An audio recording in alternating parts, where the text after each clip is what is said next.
Boa tarde, Edgar, tudo bem? Agora, mudamos de sala, mudamos de sala e mudamos de lado do coração, Edgar. Exatamente. Estamos tarde, aqui Edgar. hoje, direto do IECAC. Agradeço vocês a presença e o convite. E é sempre um prazer estar no nosso congresso da Solace e da SBHCI. Então, hoje eu vou aproveitar que estou aqui em sala e junto com o Dr. Luiz Antônio, que trabalha aqui conosco no IECAC, e temos a ilustre presença direto do Instituto do Tórax do Chile, o Dr. Christian Doveni. Então, seja muito bem-vindo, muito obrigado pela ajuda, Christian. Graças. Ainda temos aqui em sala toda a nossa equipe de enfermagem, que eu queria já antecipadamente agradecer. Temos também o Dr. Fernando Reis, que é o nosso ecocardiografista aqui no IECAC. E também as anestesistas que estão nos ajudando hoje aqui, a doutora Fabiana e a doutora Isabela. Muito obrigado a todos. Bom, eu vou começar apresentando também a doutora Gabriela, que é a nossa residente, e a doutora Gabriela vai apresentar o nosso caso. Nós estamos aqui hoje para abordar uma paciente com uma gravidade bastante significativa. Inclusive, questionamos muito a questão da possibilidade dela até conseguir fazer o procedimento, porque o procedimento dela, a evolução dela vinha bastante arrastada. É uma paciente bastante delicada, mas a gente está com tudo equilibrado aqui na sala para poder começar. Doutora Gabriela, por favor, pode apresentar o caso para a gente. Boa tarde, sou a Gabriela, residente de hemodinâmica aqui no Instituto. Próximo slide. Trata-se de uma paciente do sexo feminino, de 72 anos, moradora do Rio de Janeiro. Próximo slide. Bom, a queixa, ela vem para o hospital, procura o hospital no dia 30 de maio de 2023, com uma queixa de falta de ar e inchaço das pernas. Próximo slide. E na emergência, ela tem uma dispneia objetiva, bem dispneica, edemas bilaterais dos membros inferiores, uma agitação psicomotora importante e um status neurológico, alterando status neurológicos. Próximo slide.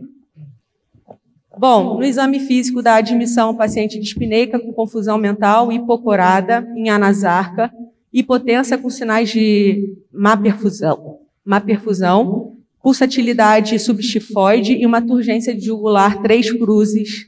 Próximo slide. A paciente foi encaminhada para terapia intensiva, onde acabou evoluindo para ventilação mecânica com necessidade de suporte renal dialítico. Tratou algumas infecções pulmonares com alguns esquemas antibióticos. Uma longa permanência aí no hospital, completando 2 meses. Lembrando o antecedente dela, né, Gabriela? Paciente, agora, história patológica pregressa, a paciente tem FA crônica, HIV não tratada por opção própria, com uma carga viral de 6.500 e um CD4 de 225, hipertensa, sem mais comemorativos. Exames laboratoriais que a gente tem de alterado, uma função renal com uma creatinina de 2, uma ureia de 103, uma hemoglobina de 8,8, um potássio de 3,9. Próximo slide. Próximo slide. Próximo slide. Um eletro, uma FA. Próximo slide. O eco transtorácico dela, a gente tem uma insuficiência de ventrículo direito, com aumento das cavidades, tanto ventriculares quanto atriais direitas, associada a uma IT torrencial, com gradiente máximo de 54, uma PSAP de 64. Próximo slide. O transesofágico, mostrando ali a ruptura de cordoalha da tricúspide posterior. Próximo slide. E aí a gente começa a ver umas imagens do eco. Aqui a gente consegue ver bem nitidamente a sobrecarga ventricular direita, tanto volumétrica quanto pressórica. Próximo slide. Aí a gente vê um átrio e um ventrículo direito muito aumentados, né, até comparando com o lado esquerdo, fica até ofuscado. Próximo slide. Um átrio direito de 103, volume de 103 ml por metros quadrados, bem grande. Próximo slide. Aqui a gente tem o efeito coanda desse refluxo, tá, da IT, passando ali pelo átrio, né, dando a volta no átrio. Próximo slide. Aqui a gente consegue começar a identificar a cordoalha que está rompida, né, e esse refluxo torrencial. Próximo slide. O flail. Aqui a gente vê essa IT mais nitidamente torrencial. 4 câmaras. Próximo slide. Aqui o strain dela, mostrando na parede livre, né, um strain nitidamente mostrando a disfunção ventricular direita, -6, -5 na parede livre, configurando essa disfunção importante. A paciente, no contexto da internação, foi tratada do ponto de vista das infecções, estubada, ainda em suporte dialítico, mas com uma expectativa aí da nefro de sair desse suporte, mantendo uma boa diurese. Próximo slide. Aqui a PSAP, a gente avaliando o gradiente da pressão pulmonar e a cava. Próximo slide, 64. Aqui o microbolha, mostrando a integridade desse septo, né? Não passa bolha, passa tardiamente, o que configura a integridade do septo. Próximo slide. E agora eu vou passar a palavra para o Edgar, para ele comentar antes de descer. Bom, Edgar, Edgar, só um minuto. Edgar. A gente teve a possibilidade de pensar aqui no tratamento para ela com relação ao implante de prótese nas cavas, que é o que a gente teria de disponibilidade hoje para esse caso, já que a gente vai começar a discutir algumas coisas a respeito da possibilidade de tratamento do borda a borda, mas acredito que, só para a gente antecipar aqui a tomografia mostra os dados feitos tanto na cava superior quanto na cava inferior, de que a paciente era factível, que ela tinha anatomia satisfatória, que conseguiria, a gente conseguiria utilizar a prótese da trick valve, né, para a cava superior e para a cava inferior. Então, tornando o procedimento factível e com um caso que seria a melhor disponibilidade que a gente teria para abordar o caso dessa paciente. Edgar, enfim, e agora eu queria Edgar, me escuta? Já começar a abrir para a mesa para a gente discutir. Edgar, talvez a gente possa mostrar aqui, não sei se a gente já está aqui com o dispositivo mostrando. Pode falar? Acho que a gente tem algumas coisas para considerar, pelo menos que para mim aqui não ficaram claras. E antes de passar a palavra para os colegas das opções terapêuticas que nós teríamos, uma insuficiência tricúspide torrencial no paciente com enasarca, edema periférico, hipertensão pulmonar, com internações de repetição, enfim. Mas eu vi que tem uma ruptura dos músculos da cordoalha, mas qual é a etiologia dessa insuficiência tricúspide? Isso para nós não ficou claro. E segundo, eu acho que antes da gente pensar na trick valve, a gente teria que discorrer pelos critérios de inclusão e exclusão, né? Eu também não tive a informação do TAPS, do VD ali, qual é dele. Eu acho que isso é importante a gente. E enquanto tu nos dá essas duas informações da etiologia e do TAPS, depois eu já queria passar a palavra para os colegas ali para debaterem um pouco.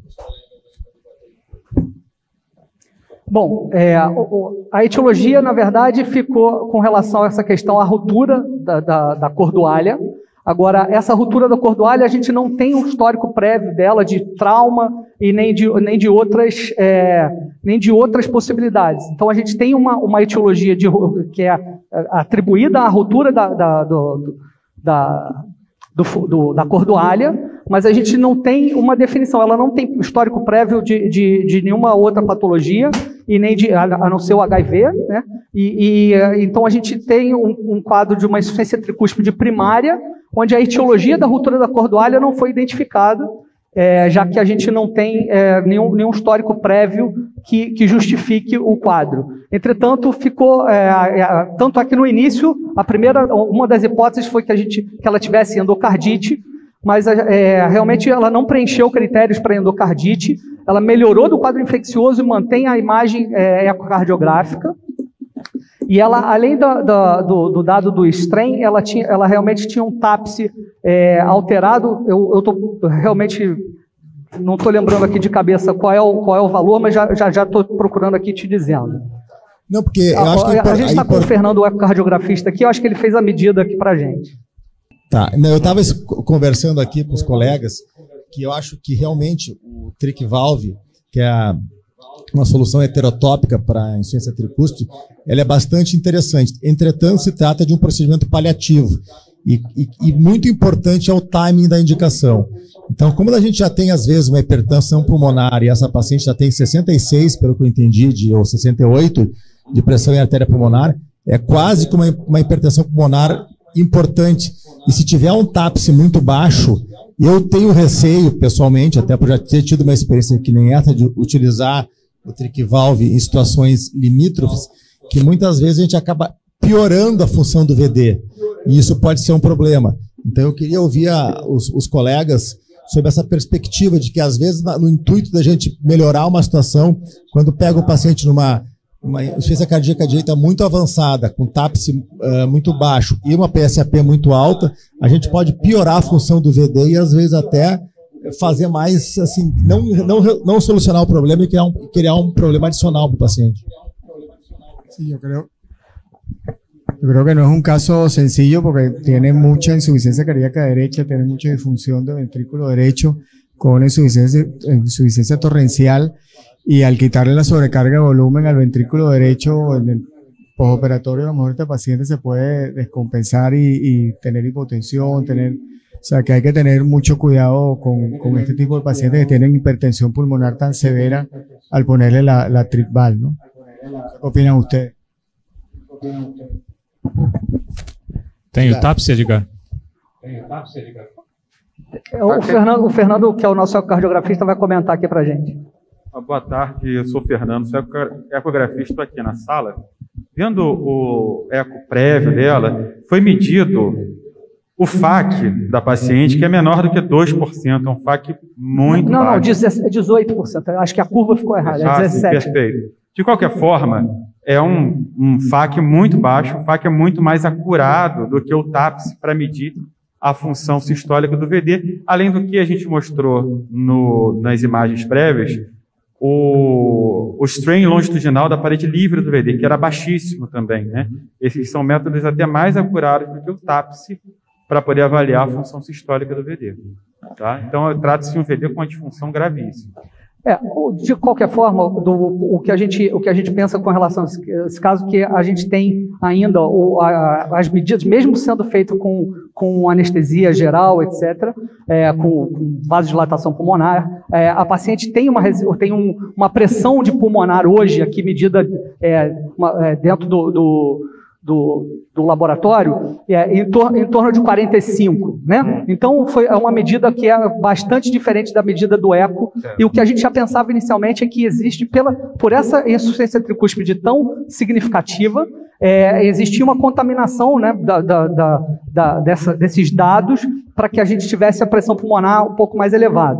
Então, na verdade, essa paciente vem tendo uma evolução que a gente atribui, que a insuficiência tricúspide vem comprometendo o quadro e dificultando a saída dela do quadro clínico, para ter um quadro clínico mais estabilizado, para poder evoluir melhor. Então, esse foi um dos motivos que a gente pensou que o caso teria benefício da gente conseguir diminuir a repercussão sistêmica com o implante das próteses nas cávos. No sé qué piensa Cristian. Bien, yo creo que en primer lugar, obviamente con el colega que habló allá en el auditorio, claramente este es un tratamiento paliativo, ¿ya?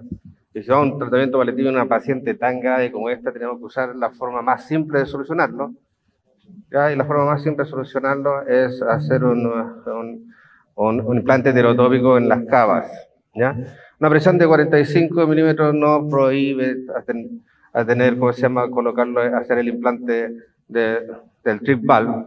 Así que yo creo que esta es la solución para ella, no le veo otra, ¿ya? Y no tiene contraindicación clara para hacerlo. Muito bem, Rogério, voltando com vocês aí na sala, na mesa, fica o questionamento com relação a outras possibilidades. O que vocês pensam com relação a isso?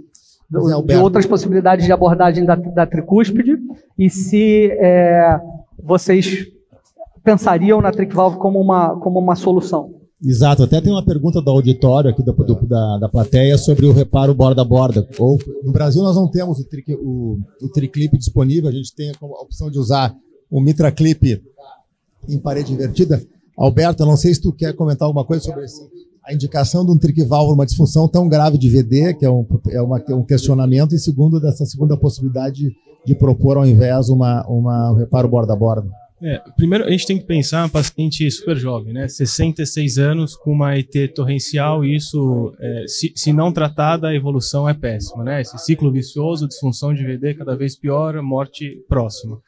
E se a gente for pensar no que a gente tem de alternativas para tratar essa insuficiência tricúspide, cirurgia, ela está fora. Dispositivos dedicados, como você falou, a gente não tem TriClip, a gente não tem Pascal. Então a gente teria que passar das indicações do uso do mitraclip para poder pensar em clipar essa paciente. Mas outros parâmetros a gente tem que entender se seria possível também. Tamanho do anel, flail, distância do gap, para ver se a gente conseguiria clipar. E aí, sendo a nossa única alternativa, acho que eu seguiria igual eles pensaram com o implante do TricValve, implante Caval. Enio e Roger, vocês Muito não bem. Vocês querem, só antes de passar para vocês, o Enio e o Roger querem fazer um comentário? Não, assim, como a maioria, né, de nós aqui, a experiência com TricValve é muito baixa, né, nula, praticamente. Né? Só realmente casos de congressos, literatura. Mas eu concordo, gênero no grau, que para essa paciente especificamente, a melhor opção, sem dúvida nenhuma, seria o TricValve. Acho que é talvez a única opção para ela. Vamos em frente. De novo, eu ressalto que eu tenho muito receio, quando a disfunção de VD já é muito avançada, de a gente colocar duas válvulas nas cavas, que a gente pode piorar ainda mais a função do VD. Mas concordo que a gente está... E a hipertensão pulmonar, que eu entendi que era 65, não 45. Não, eu entendi 66. Mas vamos... 66. A medida de 65 foi a medida estimada pelo ECO, e 45 foi a medida direta da artéria pulmonar aqui em sala. A ideia, até para que a gente venha isso, é que a gente implante primeiro o dispositivo da cava superior e observe inicialmente se existe uma repercussão tão significativa a ponto da gente ter comprometimento e não fechar o dispositivo, não implantar o dispositivo da cava inferior. Existe essa possibilidade de você fazer o implante só na cava superior e reduzir parcialmente o retorno o retorno venoso dessa paciente, para que a repercussão seja parcial sobre o ventrículo e a gente veja a evolução. A ideia é que a gente faça isso de forma escalonada. Eu acho que é muito difícil a gente saber ter essa resposta de imediato, mas a observação inicial de como é que vai ser a evolução após o primeiro implante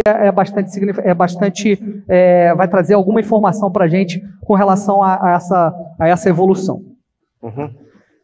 Bom, do ponto de vista do procedimento, assim, nós já começamos, já adiantamos aqui, nós fizemos, pela gravidade da paciente, estamos fazendo o procedimento com anestesia geral. A indução anestésica foi bastante suave e assim não houve nenhuma repercussão maior durante a indução anestésica. A gente já tem aqui os dois acessos, né, o acesso femoral e bilateral, todos dois venosos, um para que a gente suba a prótese e o outro para que a gente faça a monitorização da altura do implante. Né?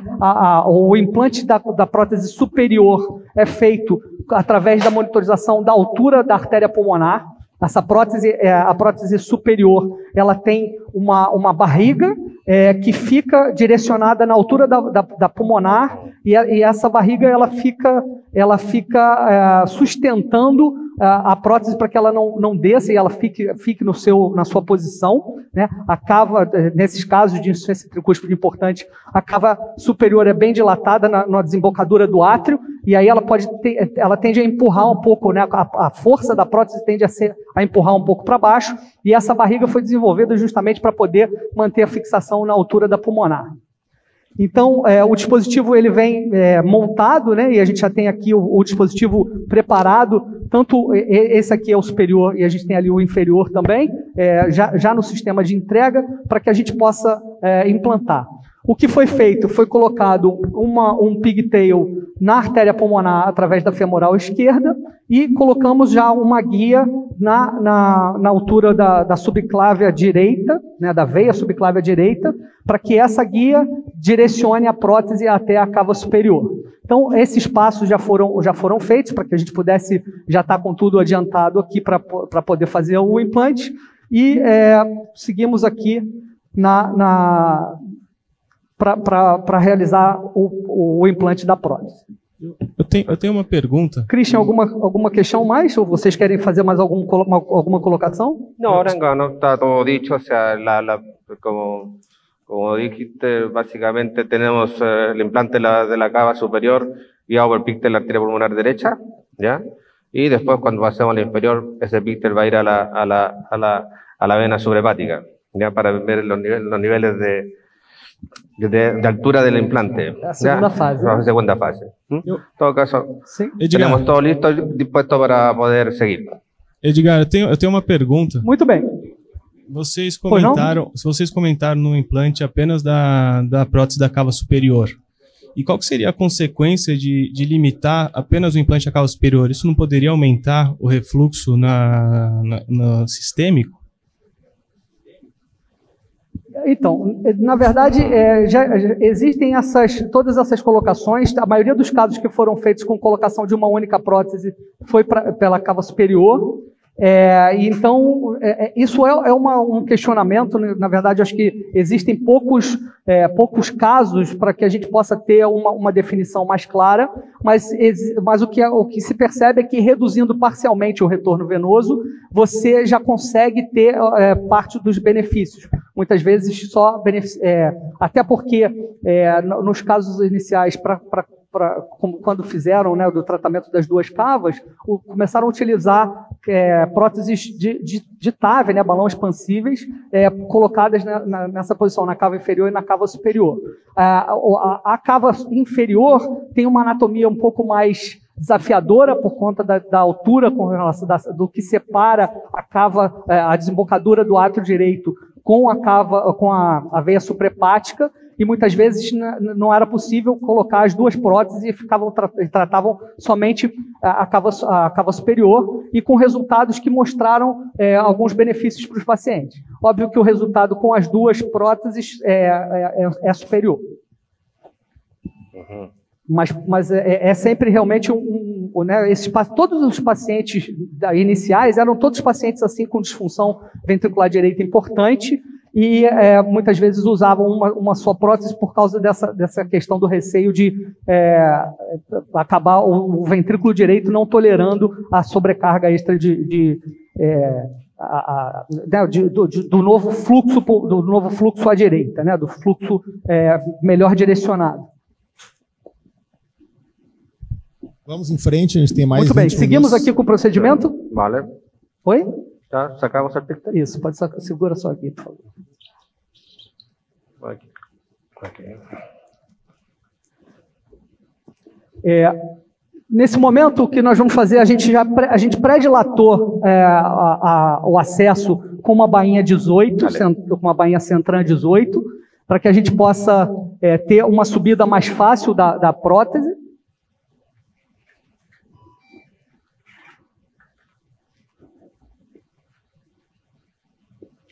E o que nós vamos fazer agora é subir a prótese superior somente com o dispositivo. Está aqui? É esse aqui, né? Tá.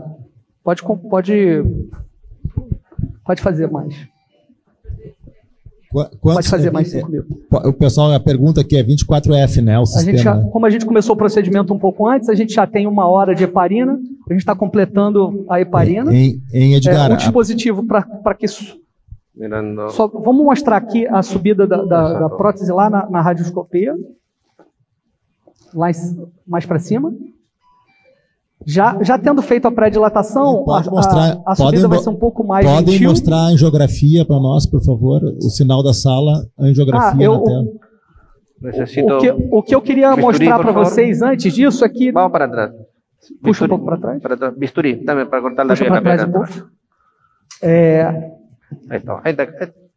Tá bom? Tá bom.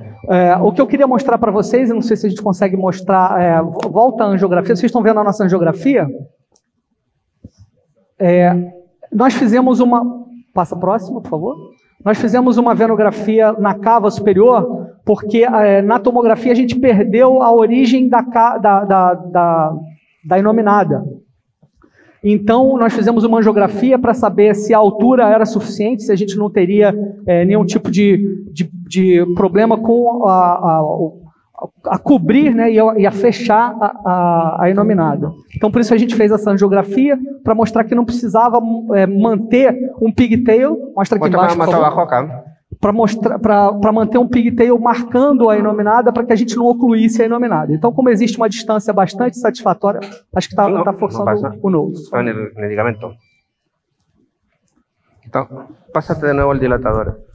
Edgar, que fio é esse que você está usando? Tira todo? Sí. Vamos passar de novo o dilatador. Se dobla no ligamento. Sim, vamos passar o dilatador de novo. Vamos repassar o dilatador da bainha 18, porque a gente está tendo um pouquinho de resistência no ligamento. Foi feita uma pergunta aqui, qual é o fio guia que vocês estão usando? Nós estamos usando um fio guia super stiff. E o diâmetro é 24F do device, né? O diâmetro do device é 24F. Sim? Se não, la cambiamos por un Anderson. Depois é importante, Edgar, tu só mostrar, que eu acho que não ficou claro aqui para alguns, exatamente quais são os teus landmarks, ou tuas referências para liberar a prótese superior.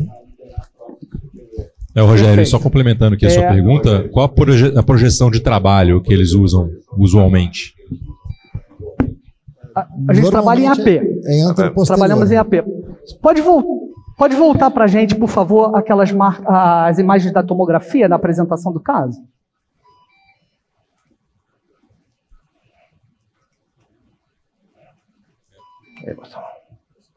Sim.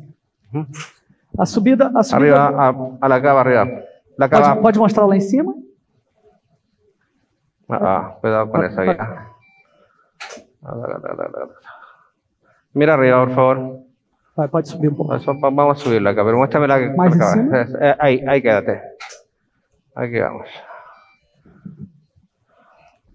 Tracciona la guía. As nossas referências são a artéria pulmonar, né?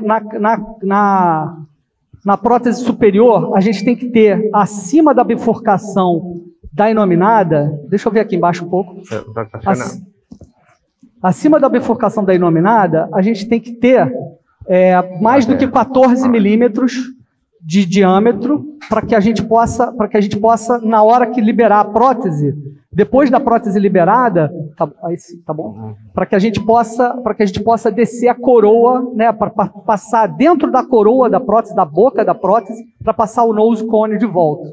Então, o que a gente vê lá na tomografia é que eles fazem a referência superior, né, lá acima da bifurcação da inominada, depois vão fazendo na altura superior da borda superior da pulmonar, no terço médio e na borda inferior.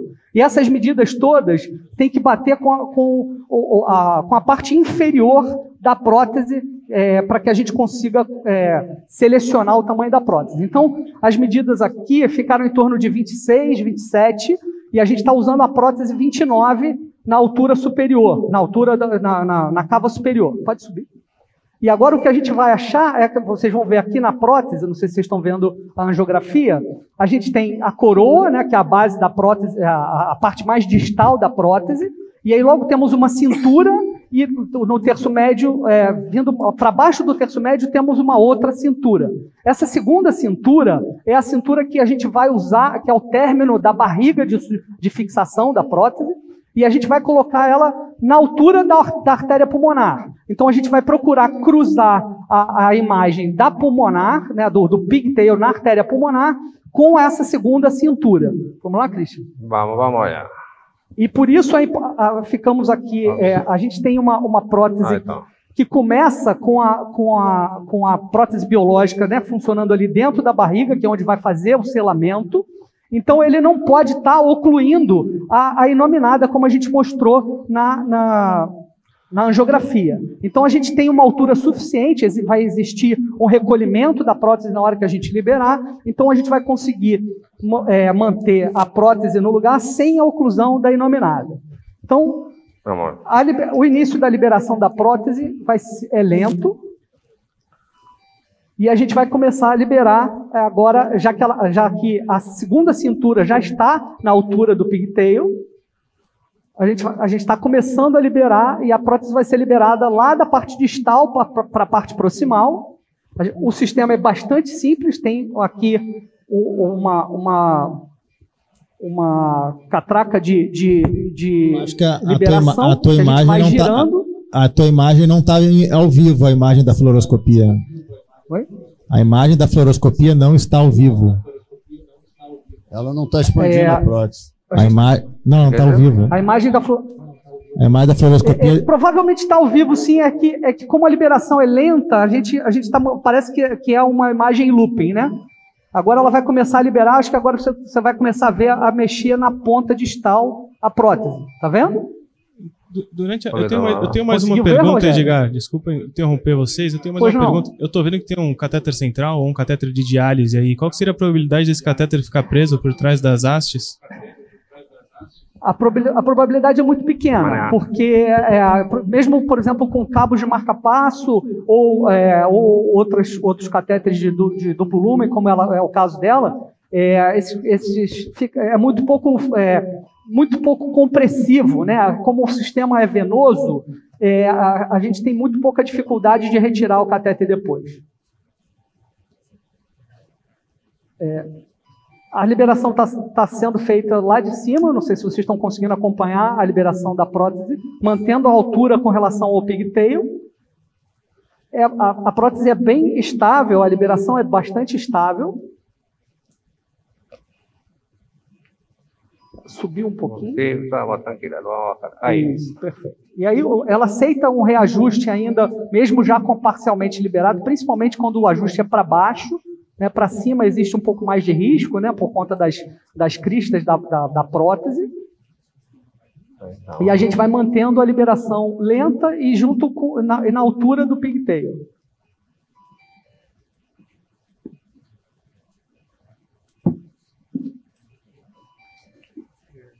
Agora a barriga já está começando a abrir. E ela vai...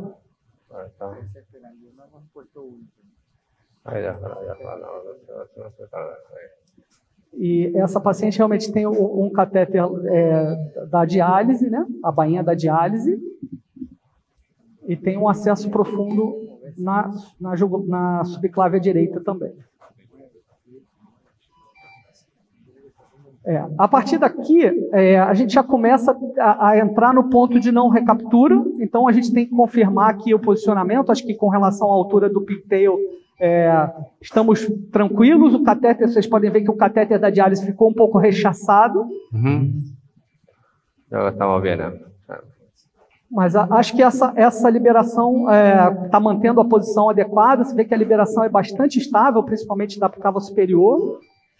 Do ponto de vista hemodinâmico, a gente não teve nenhuma alteração. O paciente se mantendo estável o tempo todo. Já estamos movendo mais aí. Está aí.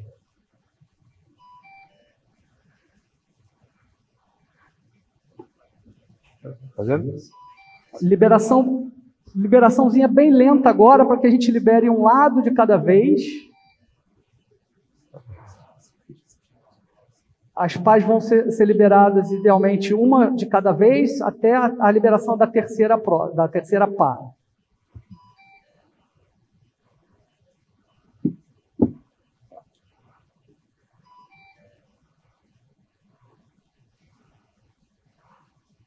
Começo, uma pá liberada, a segunda, só a terceira agora.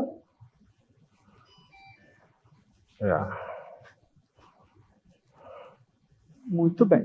Totalmente liberado. Isso. Você vê que ela ficou bem acomodada na anatomia, na parte distal também, parece que está bem aberta, né? Bem expandida. E agora a gente vai recolher o nose. Então estamos recolhendo agora de distal, né? de distal para proximal. E é por isso que a gente tem que ter 14 milímetros lá em cima de diâmetro da cava, após a bifocação, para que o nariz passe dentro da prótese depois na hora de recapturar. Certo? Muito bem. Mostra aqui para baixo agora para a gente, por favor. Agora nós vamos recolher. Para a gente recolher, você pode mostrar aqui o dispositivo na minha mão, por favor? Para a gente recolher, nós vamos puxar para trás essa roda vermelha.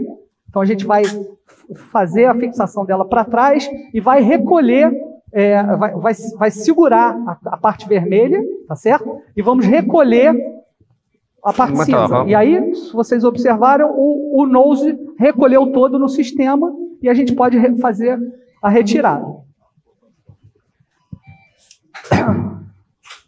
Muito bem. Por enquanto a gente vai deixar aqui, porque agora o que a gente vai fazer é reposicionar.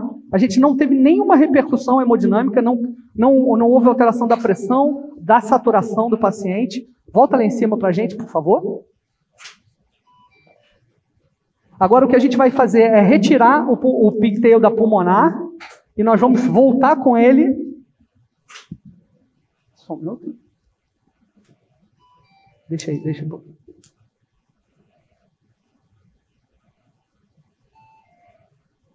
Ó, também não tivemos nenhuma mudança da pressão na pulmonar.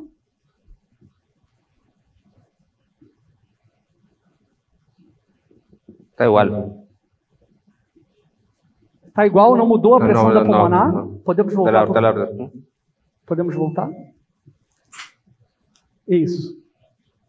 Agora já no ato direito, a gente vai descer um pouco mais para poder encaixar, traga a guia para mim, a hidrofilha.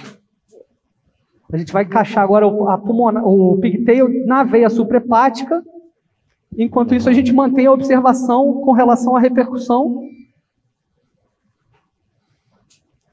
Fernando, você consegue ver para a gente se a gente teve alguma repercussão no VD? Por lo menos en la aurícula derecha no hubo cambio en la presión, se mantuvo la misma onda que tenía, así que yo creo que el efecto fue nulo, no hubo efecto deleterio en esto. Acho que mais para baixo. Edgar, enquanto vocês vão acessando aí a hepática, eu queria fazer uma pergunta em relação ao uso do... Enquanto vocês vão acessando a hepática, eu queria fazer uma pergunta em relação ao uso do eco esofágico. Porque para a cava superior a gente tem parâmetros anatômicos que ajudam muito bem no posicionamento. E para a cava inferior, o eco torácico também guia muito bem. Você acha que é essencial o uso do eco transtorácico ou transesofágico? Em geral, nós fazemos... Vamos gravar aqui? Em geral, nós fazemos com eco transtorácico somente, mas como a paciente é uma paciente instável, a gente optou por fazer com geral e assim usando o eco transesofágico. Mas não é uma coisa que eu acho que é mandatório. Eu acho que com o eco transtorácico a gente resolve bem. A gente acabou de fazer aqui a injeção, não sei se vocês estão acompanhando, na veia suprahepática. E ali nós temos agora a referência, né? Bem da junção da veia suprahepática com a cava superior e a distância com o átrio direito. Então, é ali, essa que vai ser a nossa referência para a gente implantar a prótese inferior. Eu acho que com com a ausência de repercussão, não sei se o Fernando tem alguma coisa para dizer para a gente, eu acho que a gente, se realmente teve alguma repercussão de alteração imediata à direita, para que a gente possa seguir com o implante da prótese inferior. Nós temos mais 5 minutos, eu acho que... Não de melhora. Se houve uma repercussão de grande piora, né? Tá. Melhora eu acho que é muito difícil da gente conseguir dizer. Ainda mais com a disfunção. Agora a gente está com outra prótese pronta já, né? Então vamos retirar essa. Saca nomás. Segurou? Tango. Um cuidado que a gente tem agora é de manter o pigtail, como vocês viram, bem encostado na parede superior da veia suprahepática. Porque essa é a referência que a gente tem entre o teto da suprahepática e a junção cavo-atrial, ela é muito pequena. Então, como essa distância é pequena, a gente tem que medir bem bem marcado o teto da cava superior, da suprahepática. Você chegou lá? Ok, perfeito. Ya. Mostra embaixo, por favor, de novo. Abajo. Espérate, saca. Más abajo, más abajo, más abajo, más. Ahí estamos. Agora, como já entrou a primeira prótese, fica bem mais fácil de entrar a segunda. A gente, só para lembrar que eu acabei pulando aqui, não falei, a gente preparou o acesso venoso com um ProGlide, um único ProGlide. Não é mandatório, mas acaba trazendo um pouco mais de conforto.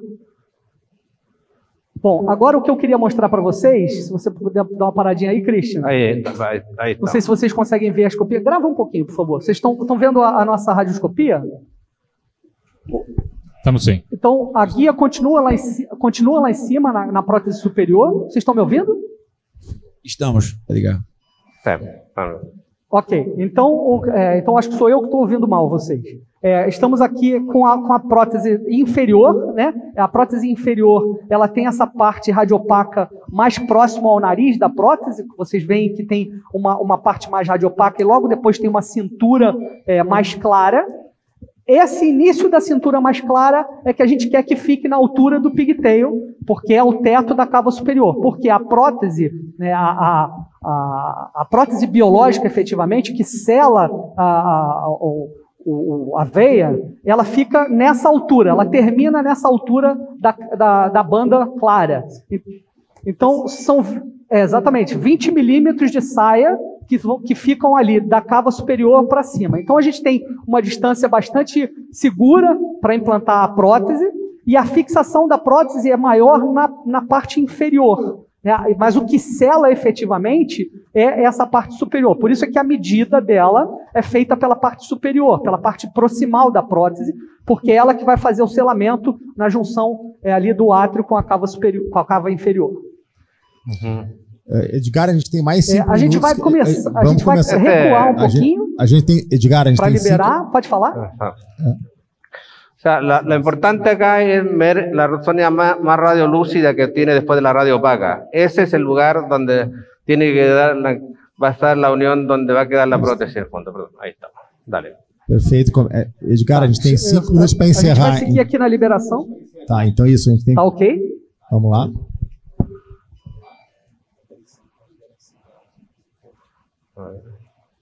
¿Tienes? Tenta você. Não? Vale. Ainda não consegui, não. Dá uma gás, uma compressa. Tá?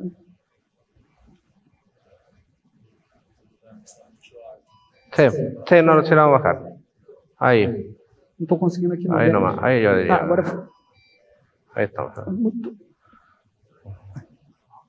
Peraí, sim. Agora sim. Vamos, bom, começamos a liberar, acho que está um pouquinho alta, né? Precisa recuar um pouquinho alta. Bueno, vamos ahí. Ahí estamos, vemos. Ahí estamos. A liberação também é relativamente lenta, acredito que a gente tenha tempo para fazer aqui. Nós temos mais 4 minutos. Sí, estamos manteniendo atención.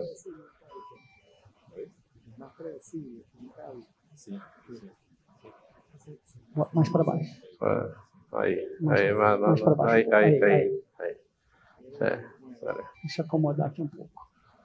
Estou deixando acomodar aqui um pouquinho.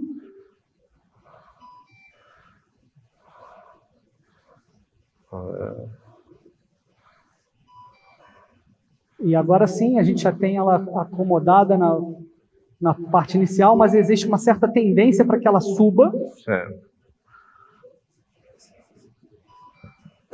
Dá contraste aqui para mim. Ah, não. Bota na bomba aqui para mim. Pode deixar. Vai. Grava.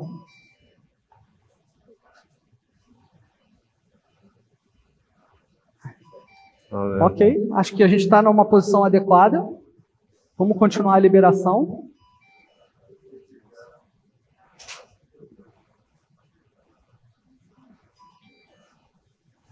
Nesse momento a gente costuma às vezes perder um pouco a referência, porque a banda desaparece, mas ela tem um losango mais comprido que os outros.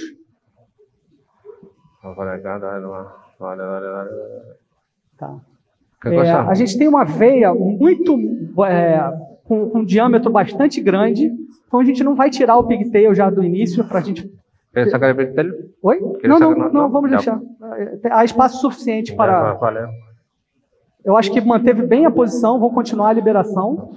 Estamos aí, vamos ver aí, dale. Aí estamos, dale. Todo bem.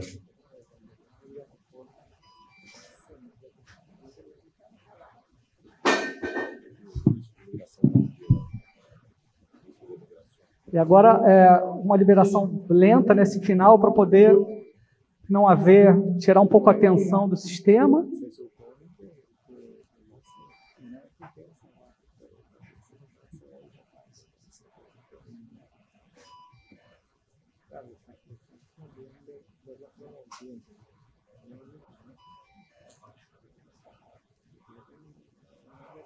Liberação final, devagarzinho. Também uma pá de cada vez.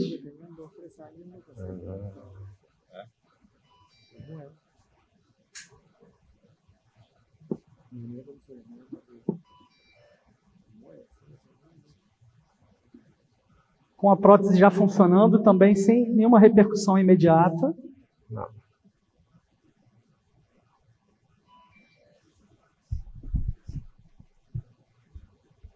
Okay. Totalmente liberada. Acho que ela se manteve bem no local, né, bem na posição que a gente queria. E agora, novamente, vamos puxar o nariz.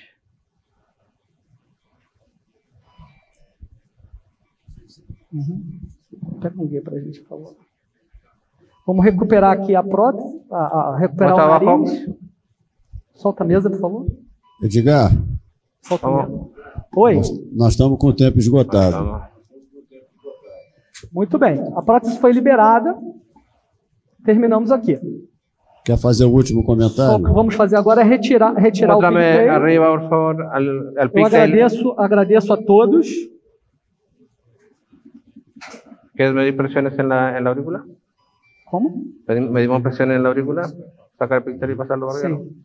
E não sei se a gente tem, se não temos mais tempo, tudo bem, mas se temos, ainda vamos colocar o pigtail. Foi retirado o pigtail, vamos colocar agora de novo no átrio e fazer a injeção final. Aí está. Então vamos finalizando com essa injeção final aí, Edgar. 35, 15. Ok, pode preparar a bomba, por favor? 35, 15. 15.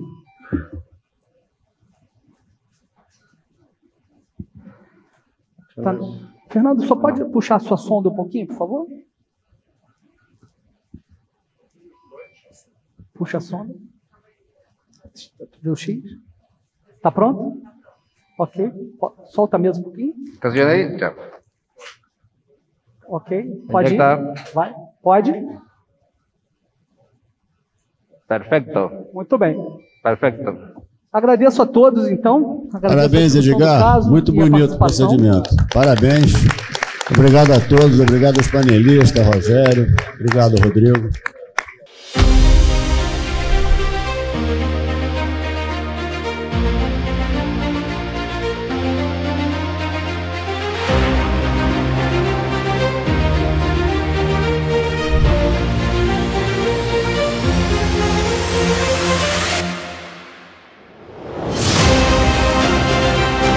Gracias.